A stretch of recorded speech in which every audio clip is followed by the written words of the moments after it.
echoes across 2,000 years, and the sealed mystery box. In the spring of 1947, a young Bedouin shepherd threw a stone into a dark cave. That casual toss did more than shatter an ancient clay jar. It directly shattered the 2,000-year-old historical filter maintained by Orthodox religion. In this place, known as the Qumran Caves, archaeologists unearthed the greatest miracle of the 20th century, the Dead Sea Scrolls. These manuscripts, written on parchment, papyrus, and copper sheets, had slept for over 2,000 years in the bone-dry caves of the Dead Sea. When they were dated to be over 1,000 years older than any biblical texts known to exist at the time, the world was stunned. Yet what followed was a highly uncanny silence. For decades after their discovery, a vast majority of the core scrolls were kept strictly confidential, withheld from the public. What exactly were they afraid of? Today, we will take you back 2,000 years into the Dead Sea Desert to peel back the layers of mystery surrounding the Dead Sea Scrolls. We'll examine what kind of cosmic handbook those secretive, desert-dwelling monks hid in the dark, how this priceless treasure absurdly ended up in a classified ad in an American newspaper, and what jaw-dropping secrets about human origins, the ultimate banned book, the Book of Enoch, actually leaked. The sect in the wasteland. Who copied and hid nearly 1,000 manuscripts in this completely barren wasteland? Historians point to a highly secretive, ascetic Jewish sect known as the Essenes. Believing the official temple establishment of the time had become hopelessly corrupt, they fled into the desert to establish a commune. They obsessively studied astrology and rejected the official lunar calendar, choosing instead to follow a 364-day solar calendar perfectly aligned with the stars and the sun. To them, only by tuning into the same frequency as the cosmos could one receive the signals of the divine.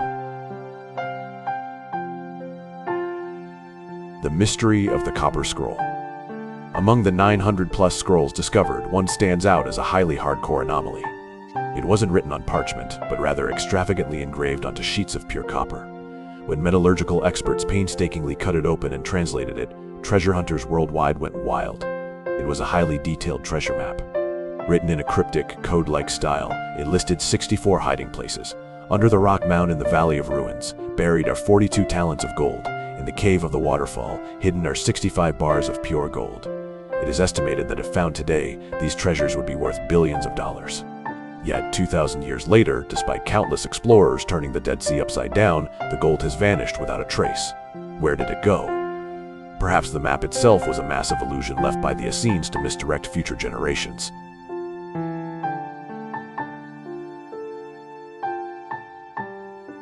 You might think that artifacts capable of upending human history would be heavily guarded upon discovery. In reality, their journey was completely surreal. After the shepherd boy found the scrolls, he sold them to a cobbler for a dirt-cheap price of less than $30. After changing hands several times, 4 of the most critical scrolls ended up with Mar Samuel, a Syrian archbishop. In 1954, the archbishop brought the scrolls to America, but had absolutely no idea how to contact legitimate buyers. Thus, one of the most absurd scenes in human history played out. As if he were trying to get rid of a second-hand sofa, he placed a classified ad in the Wall Street Journal under the miscellaneous for sale section to liquidate the Dead Sea Scrolls. A secret agent. Style rescue. Fortunately, Yigael Yadin, a famous Israeli archaeologist, happened to be in the US at the time. When he saw the newspaper ad, he could barely believe his eyes. To prevent these artifacts from being bought as home decor by some oblivious billionaire, Yadin immediately launched a highly classified transnational purchasing operation. Through a middleman, he bought the 4 cosmic scrolls for $250,000 and successfully and thrillingly smuggled them back to Israel. This episode remains one of the most legendary anecdotes in the archaeological world. The betrayal of the Watchers. When scholars finally sat down to quietly translate these scrolls, they immediately understood why the Vatican had deliberately hidden them. The Dead Sea Scrolls contained a massive cache of ancient texts completely suppressed and forcibly expunged from the Bible by the Orthodox Church. First and foremost among them was the Book of Enoch. The Book of Enoch records that God sent a group of angels known as the Watchers to Earth to observe humanity. However, upon seeing the beauty of human women, these higher dimensional beings mutinied. They descended onto Mount Hermon and mated with humans. To appease their human wives, these fallen angels broke cosmic laws and leaked a vast array of high-dimensional technology to mankind. This technology went far beyond simple astrology and metallurgy. It practically laid the foundation for modern civilization. Weapons and warfare, the angel Azazel taught men how to forge swords, knives, and bronze armor, effectively igniting Earth's history of warfare. Illusion and vanity. He also taught women how to extract minerals to create eyeshadow and jewelry, using deception to stimulate desire. Medicine and dark magic. The angel Amaros taught humans root cutting, the extraction of plant toxins and medicinal properties, founding the realms of pharmacology and witchcraft. Meteorology and astronomy.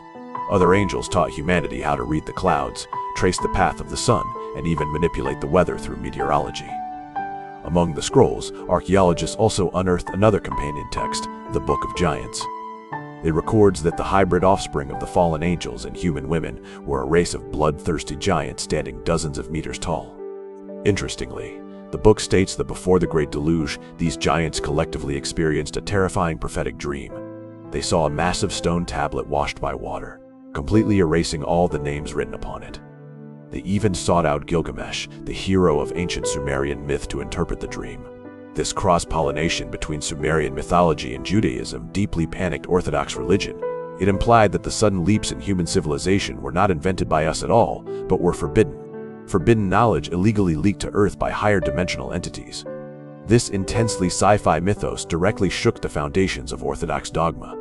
The ultimate apocalypse. The Essenes didn't just preserve this banned history, they also penned the ultimate prophecy for the future of humanity within the scrolls, the famous War of the Sons of Light against the Sons of Darkness. This text reads practically like a tactical combat manual for a 40-year cosmic war.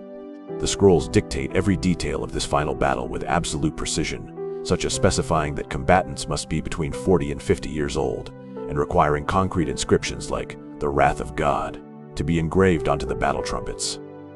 According to the text, during the first 3 years of the war, the Sons of Light, aided by angels, will sweep through the forces of darkness. But then, the dark forces will launch a ferocious counterattack. In the end, God will unleash an ultimate cosmic energy storm to end it all.